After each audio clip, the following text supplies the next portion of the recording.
दुनिया का सबसे बड़ा मंदिर है जहां एक दिन में लाखों लाखों कावड़ चढ़ती है। 120 किलोमीटर दूर से गंगा जल ला करके, सुल्तानगंज से जल ला करके बाबा बैजनाथ के ऊपर चढ़ाया जाता है। इस साल मेरे वहां कथा हुई थी से महापुराण की, तो पंक्तियां वहीं बनाई थी और ये पंक्तियां हम उनको समर्पित करते हैं। तेरे द्वार पे भीड़ है भारी, दर्शन दे लो अब त्रिपुरारी। द्वार पे भीड़ है भारी, दर्शन दे लो अब त्रिपुरारी। भक्तों की तुम मेरी शान बढ़ा लेके आया।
स्पष्ट लिखा है कि जब आप पार्थिव पूजा मिट्टी के शिवलिंग बना रहे हैं तो उसमें सिर्फ पंचायतन नहीं होना चाहिए। स्पष्ट लिखा है पंचसूत्र विधानम च पार्थिवे न विचारिये।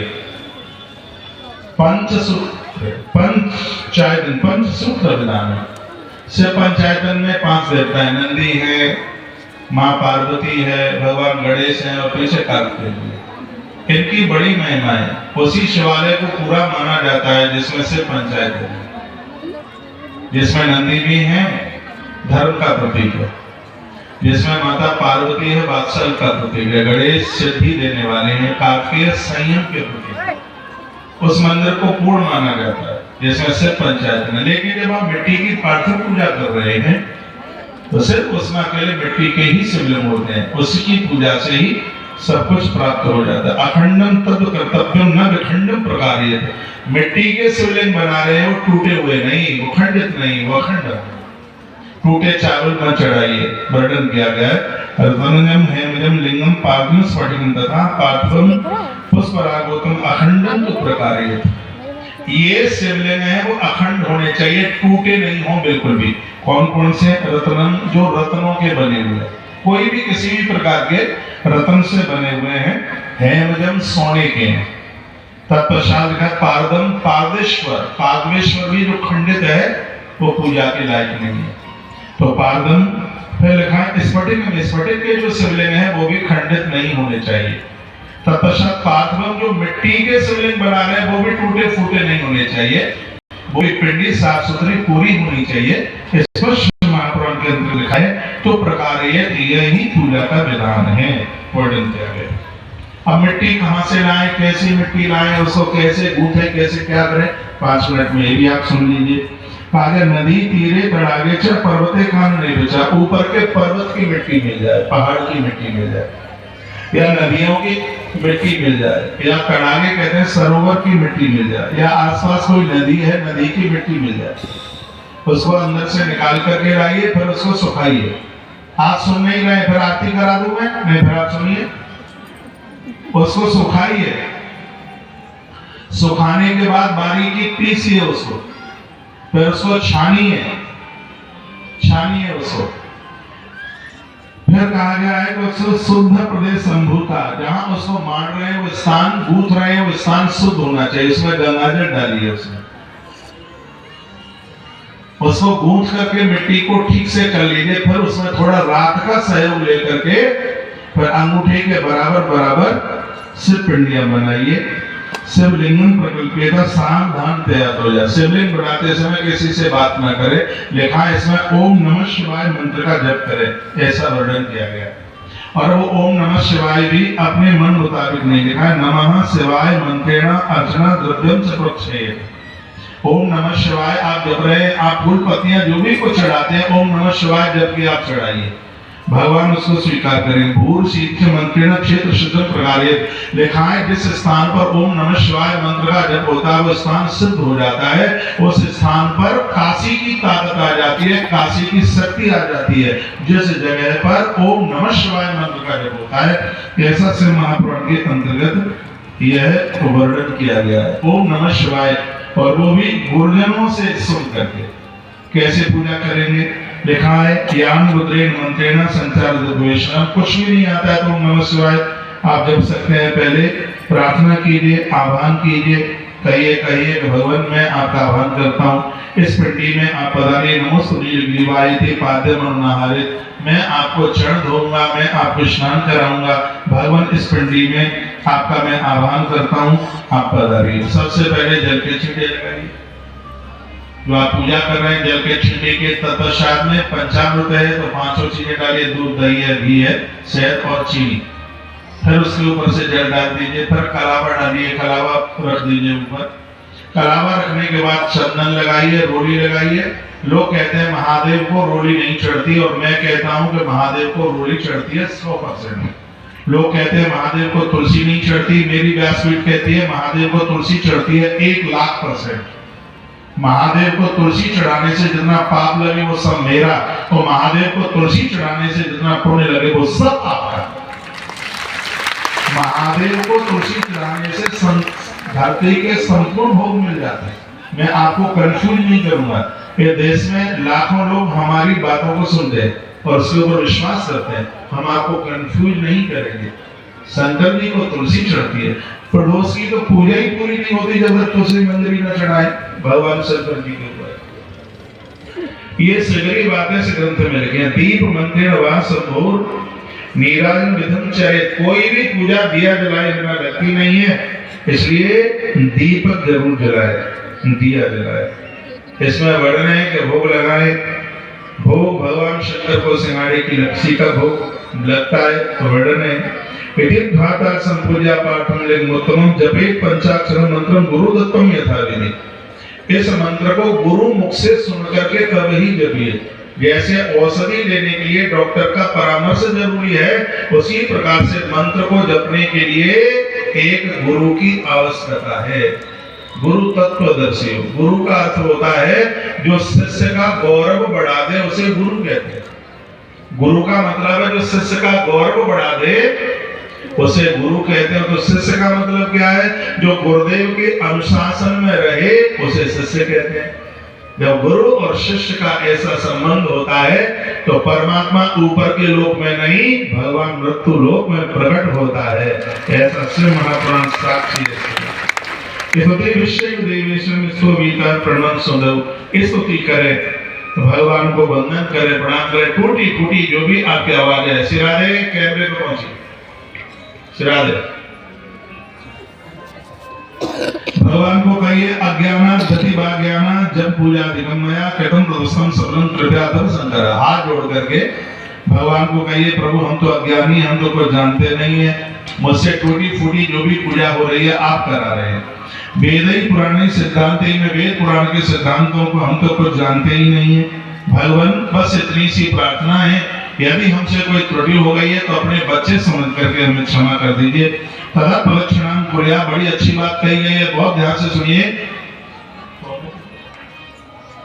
पूजा के तत्पश्चात में प्रदक्षिणा कीजिए। यदि शंकर जी के मंदिर में अंदर से परिक्रमा कर रहे तो आधी परिक्रमा लगाइए। कभी भी पानी जहां गिरता है उस स्थान को लाना नहीं जाता, ऐसा इस ग्रंथ में लिखा हुआ है। बाहर मंदिर से परिक्रमा कर रहे हैं तो महादेव की पूरी परिक्रमा लगाइए।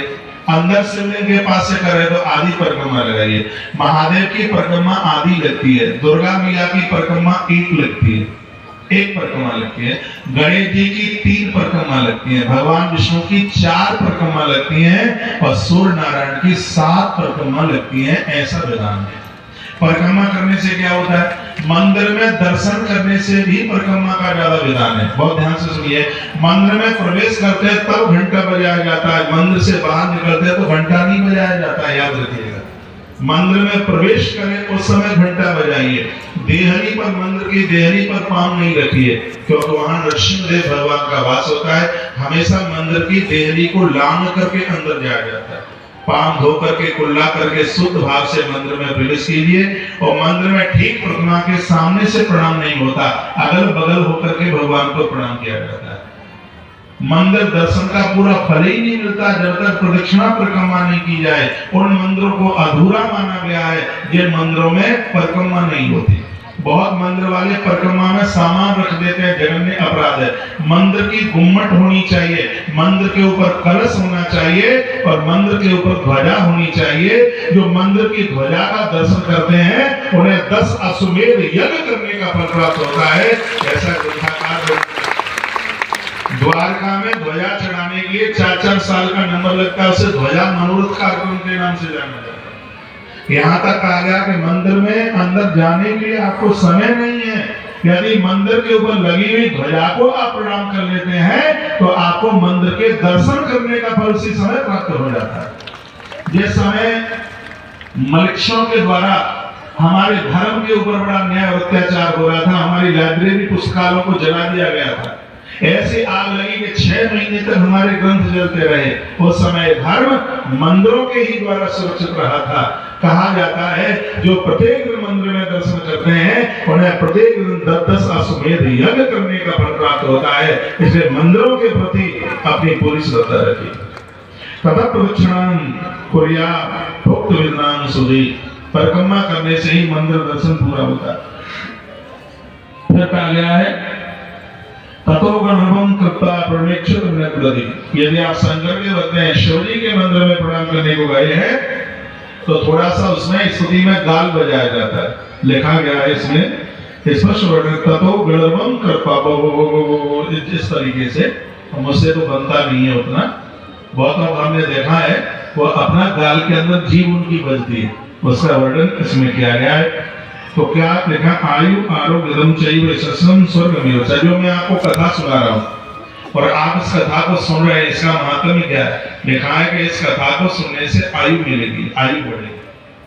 सिर्फ पार्थिव पूजा की कथा सुनने से उम्र बढ़ती है। जो पार्थिव पूजा करते हैं, शंकर की पूजा करते हैं, उन्हें क्या नहीं मिल सकता? आयु आरोग्य धर्म चाहिए स्वर्ग में बचा, लोगों को यश मिलेगा, मान मिलेगा, सम्मान मिलेगा और सच मानिए उसे भगवान भी मिलेगा। भगवान की पूजा की, महादेव की पूजा की इतनी बड़ी महिमा। विद्यार्थी शंकर की पूजा करेंगे उन्हें विद्या मिलेगी, कुंवारी बेटियां महादेव की पूजा करेंगी उन्हें अच्छा घर और वर मिलेगा, स्त्रियां महादेव की पूजा करेंगी उनके पुत्र और पति दोनों की आयु बढ़ेगी। इतनी बड़ी महिमा भगवान शंकर की इस पूजा की है। इसलिए मैं इस ग्रंथ के माध्यम से आप सबको कहना चाहूंगा कि शिव महापुराण से अद्भुत है कि वो भगवान के सर्वत्र पूजन के प्रकार शिव महापुराण के अंतर्गत बताए गए। कल आप चंचुला की कथा सुन रहे थे। शिव महापुराण की कथा सुनकर उसने स्वयं का भी उद्धार कर लिया, पति का भी उद्धार करा दिया। कुल में यदि एक भी भक्त हो जाए तो पूरा खानदान कर जाता है। एक विभीषण ने पूरा खानदान काट दिया। इसलिए तो मैं कहता हूँ आपने बच्चों को डॉक्टर, कलेक्टर, इंस्पेक्टर बनाया तो कुछ ही तो बना पाए हो, लेकिन जिस माई बाप ने अपने बच्चों को भगवान का भक्त बना दिया, अब कुछ और बनाने के लिए बताया नहीं है। पुत्रवान नारी तो वही है जिसकी संतान भगवान की भक्त है। पुत्रवती युवती जग सोई, पुत्रवती युवती जग सोई, रघुपति जासु सुख हो। माता सुने पुत्रवती युवती जग सोई, पुत्रवती युवती जग सोई, रघुपति भगत जासु सुख होई, पुत्रवती जग सोई, रघुपति भगत जासु सुख होई। वही माता पुत्रवान है जिनके बच्चे भगवान के भक्त बन जाए। सच मानिए आपसे आपके जीवन में बहुत बड़ी कमी हुई है, गलती हुई है। यदि आपके बेटे शराबी निकल गए, जुआरी निकल गए तो बहुत बड़ा अपराध कोई हो गया है। नारी माँ के नाम की अधिकारी तब है जब वो भगवान के भक्त को पैदा करती है। ये ग्रंथ इस बात के ऊपर बड़ा जोर देता है। कहा जाता है जिस नारी ने भगवान के भक्त को जन्म दिया है तो भगवान के पार्षद उसे लेने को नहीं आते, उसे लेने के लिए धरती पर स्वयं भगवान चल करके आते हैं, परमात्मा चल करके आते हैं। इसलिए हमारे धर्म में 16 संस्कारों की बात कही गई है। सबसे पहले गर्भाधान संस्कार है। कीड़े मकोड़ों को जन्म नहीं देना है। केसर को जन्म देने के लिए, केसर को पैदा करने के लिए कश्मीर चाहिए। अच्छी औलाद को जन्म देने के लिए एक विलक्षण माँ चाहिए। अच्छी माँ के बिना अच्छी औलाद की कल्पना भी नहीं की जा सकती। पिता से भी ज्यादा प्रभाव माँ का होता है। रावण का बाप बहुत बढ़िया, लेकिन माँ केससी जिसका नाम था वो राक्षसों की बेटी थी, वो बढ़िया नहीं थी। जिसको एक बहुत बड़ा अद्भुत इंसान जन्म लेना चाहिए था, लेकिन रावण वो नहीं बन पाया। वो माँ का दोस्त। एक प्रहलाद को देखिए, प्रहलाद को देखिए जिसका पिता बढ़िया नहीं है हिरण्यकश्यप, लेकिन उसकी माँ बहुत बढ़िया है। भगवान का भक्त बन करके प्रहलाद जी पैदा हुए। तो इसका अर्थ यह है कि पिता से भी मां ज्यादा बढ़िया होनी चाहिए। ग्रंथ तो यही कहता है। तो शिव महापुराण की ये जो यह कथा है, हमारा इहलोक हमारा परलोक ये सब संभाल देती है। तो क्या लिखा है, दूरे हर कथा के। आपको ध्यान है, कल मैंने ये कहा था कि कथा से जितना दूर होगा उतना ही ज्यादा पुण्य देने वाला होगा। सुना था कल आपने? उसका श्लोक मुझे मिल गया, दूरे हर कथा के दूरे शंकर कीर्तना। मंदिर दूर है, कथा स्थल दूर है, तीर्थ दूर है, उसमें जितना आप पैदल चल करके जाते हैं उतना ही आपको पुण्य ज्यादा प्राप्त होता है, उतना ही ज्यादा। स्पष्ट वर्णन है, श्रेया सुब्रादयो ये चाह बोधस पुरुषा भवे तथा स्त्री पुरुष चारों वर्णों के लोग दौड़ दौड़ करके इस भगवान की कथा को सुनने के लिए जाए। लिखा है, देशे देशे सांभवाये कीर्तन श्रवोत्सुका। आपके नगर में कथा सुनने वाले बाहर से श्रोता आते हैं, उनको ऐसे सम्मान कीजिए जैसे बेटी की बारात में आए हुए मां भावों का आदर होता है, सम्मान होता है, उनका ऐसे आदर कीजिए। मैंने इस नगर में बहुत होर्डिंग बैनर लगे हुए देखे हैं, उसमें लिखा है आगंतुक सभी मां भावों का इस नगर में बहुत ज्यादा आदर है, उनका बहुत ज्यादा सम्मान है। स्वागत के बहुत होर्डिंग बैनर लगे। एक तो ये सामने मेरे सामने ही लिखा है वैष्णवी कलेक्शन, और यहाँ से दिखाई दे रहा, चश्मा लगाए इसलिए और मोटा मोटा दिखाई दे रहा यहाँ से। ये बात यहाँ भी कही जा रही है, जिस नगर में ये आयोजन हो रहा है, कथा होती है, वहाँ आने वाले श्रोताओं का आदर करे, मान करे। स्वयं के लिए भले ही रहने को जगह न हो, अपना घर खाली कर दीजिए उनके लिए, उन्हें भोजन की व्यवस्था कराइए, उन्हें रहने की व्यवस्था कराइए। भविष्यति समाजोपी साधुना परमोत्सव, ऐसा गृहस्थी परम साधु होता है। इसमें तो स्पष्ट वर्णन है कि शिव महापुराण की कथा सुनने वाले भक्त की क्षण रज यदि उड़कर किसी के माथे पर लग जाए तो उसे काशी की गंगा नहाने का फल तत्काल प्राप्त हो जाता है। इतनी बड़ी महिमा शिव महापुराण के महत्व का है। वो लोग बड़े बड़भागी हैं जिन्हें पांडाल साफ सुथरा करने का सौभाग्य मिला है। तो अगर इस पांडाल को साफ करते होंगे तो दूर उड़कर के उनके माथे पर जरूर रखती होगी। तो मैनपुरी में रहते ही उनकी काशी की यात्रा पूरी हो जाती है। यदि मैं गलत बोल रहा हूं तो मेरी बात को कोई काट के बताए। इसमें प्रमाण ही सब वर्णन किया है, कहा गया है श्रीमत्स्य पुराण हर पाना चारात आयांतरम बहुत ऋषा कृपया प्रेम तत्पर। श्री शिव महापुराण की रसमयी कथा का श्रवण करने हेतु आप लोग प्रेम पूर्वक शीघ्र पधारने की कृपा करें, ऐसा निमंत्रण पत्र लोगों को भेजें। यदि समय का अभाव है तो प्रेम पूर्वक एक दिन के लिए ही पधारे, आपको निश्चय ही आना चाहिए, क्योंकि हम इस कथा में आपकी बाट जोड़ रहे हैं। आप इंतजार करें, क्षण भर के लिए ही आप आए। लिखा है कि शिव महापुराण की कथा में आंख का पलक ऊपर से नीचे गिरे, इतनी देर के लिए भी कोई आके बैठ जाए तो महादेव की अभूतपूर्व कृपा है, शंकर की कृपा के बिना तो महादेव के पंडाल में आकर के महादेव के पंडाल में आकर उसकी कृपा के बिना नहीं बैठ सकते।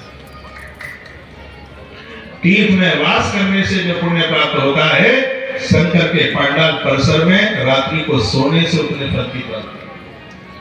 तो साक्षात काशी है वो स्थान जहां भगवान के श्रोताओं के भक्तों के चरण बड़े हैं, वो साक्षात अपने आप में तीर्थ है। पूरा अध्याय इस बात को कहता है, शिवालय तीर्थेवा बने वापि ग्रहित हवा कारण से पुराण से श्रवणाश्रम उत्तम। पूछा गया कथा के लिए कौन सी जगह ज्यादा अद्भुत है, पूछा गया है कथा के लिए कौन सी जगह ज्यादा बढ़िया है। कहा गया कि गौ खरक में कथा कही जाए वो बड़ी शुभ है, बढ़िया है। देवालयों में कथा कही जाए वो बड़ी शुभ है। नदियों के किनारे कथा कही जाए वो बहुत शुभ है। पर्वत के ऊपर कथा कही जाए वो बहुत शुभ है। समुद्र के किनारे कथा कही जाए वो बहुत ज्यादा शुभ है। और शक्ति के सानिध्य में, इसमें शक्ति शक्तिवान शब्द लिखा है, उसके सानिध्य में यदि ये कथा कही जाए तो बहुत ज्यादा शुभ है, ज्यादा कल्याणकारी है। मैनपुरी की भी कथा कल्याणकारी है, क्योंकि शक्ति माता शीतला माँ के चरणों में, बाबा भीमसेन देव के चरणों में कथा हो रही है। इस कथा का फल अपने आप में बहुत अद्भुत है, अनंत गुण है। एक बार बोले हर हर हर हर महादेव।